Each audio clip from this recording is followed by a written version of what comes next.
کتنے خوش نصیب لوگ ہیں جن کے دن کا آغاز نماز فجر سے ہوتا ہے اور سونے سے پہلے بھی وہ سجدہ ریز ہو کے اللہ کی نعمتوں کا شکرانہ ادا کرتے ہیں، اور جو دن خیریت سے گزرا اور عافیت کی گود میں نیند لینے کے لیے بڑھ رہے ہیں تو وہ شکرانے کا سجدہ کر رہے ہیں کہ مالک تیری توفیق سے مجھے خیریت سے یہ دن گزارنا نصیب ہوا۔ ہمارے بزرگ فرمایا کرتے تھے سونے سے پہلے 5 انگلیاں بھی گن لیا کرو، 5 نمازیں بھی گن لیا کرو۔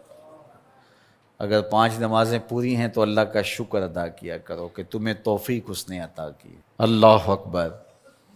حضور علیہ السلام نے کچھ لوگوں کو دیکھا معراج کی شب کہ ان کے سر پتھروں سے کوٹے جا رہے ہیں، کچلے جانے کے بعد پھر دوبارہ سر صحیح کر دیے جاتے ہیں، پھر پتھروں سے ان کے سر کوٹے جاتے ہیں، ریزہ ریزہ ہو جاتے ہیں، پھر دوبارہ ان کے سر صحیح کر دیے جاتے ہیں۔ جبریل امین نے کہا حضور یہ آپ کی امت کے وہ لوگ ہیں جو نماز میں کاہلی کیا کرتے تھے، نماز میں سستی کیا کرتے تھے، نماز ان پر بوجھ تھا کہ یہ وقت ہو گیا ہے اب پڑھنی پڑے گی، دیر کرتے رہتے، پہلے پڑھنا ہی نہیں چاہتے تھے، اگر پڑھنی پڑھ بھی جاتی تو پھر نماز کی وجہ سے ان کے سر بوجھل رہتے تھے۔ آج ان کے وہ سر کوٹے جائیں گے۔ نوجوانوں بالخصوص میں آپ سے مخاطب ہوں، ماں باپ کو زور نہ لگانا پڑے، آپ کی منتیں نہ کرنی پڑیں، آپ کے ترلے نہ کرنے پڑیں، آپ کو جھڑکنا نہ پڑے، جب حی علی الصلاۃ کی آواز آئے تم بستر سے چھلانگ لگا کے اٹھ جاؤ کہ میرے رب کا بلاوا ہے میرے نام، میسج ہے۔ طلباء سے کہوں گا کہ استاد کو بیدار نہ کرنا پڑے تمہیں، جب اذان کی صدا آئے تو خود اٹھ کر کے مصلی پہ آ کے بیٹھ جاؤ کہ میرے رب کا بلاوا میرے نام آیا ہے۔ اپنے ہم عمر لوگوں سے کہوں گا طبیعت کی کمزوریوں کے باوجود رب کے بلاوے پہ مصلی پہ بیٹھ جاؤ۔ نماز کا چھٹکارا نہیں ہے، رستگاری نہیں ہے۔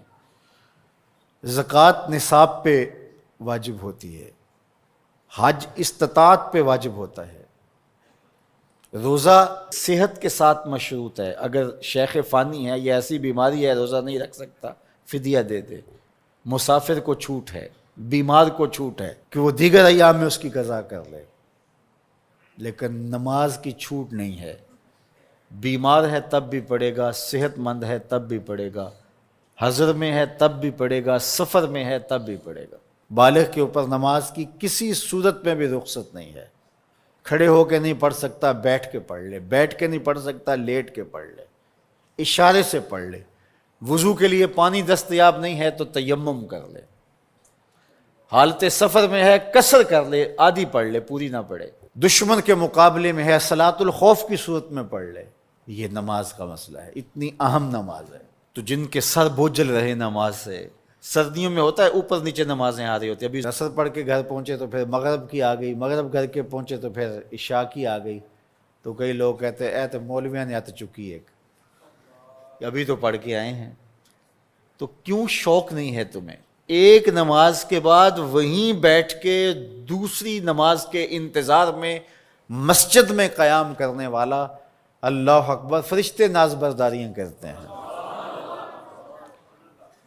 مسجد میں صحابہ بیٹھ جاتے ہیں، ایک نماز پڑھی اب دوسری پڑھ کے جائیں گے، دوسری پڑھی تو اب تیسری پڑھ کے جائیں گے، اور جب نماز کا وقت آتا تو وہ انتظار کرتے کہ ابھی تک اذان نہیں ہوئی۔ اور حضور جب حضرت بلال حبشی رضی اللہ تعالی عنہ کو اذان کے لیے کہتے تو کہتے ارحنا یا بلال، بلال اٹھو ہمارے دل کو راحت پہنچاؤ۔ آنکھوں کی ٹھنڈک قرار دیا نا نماز کو، جعلت قرۃ عینی فی الصلاۃ، میری آنکھوں کی ٹھنڈک نماز میں رکھی گئی ہے۔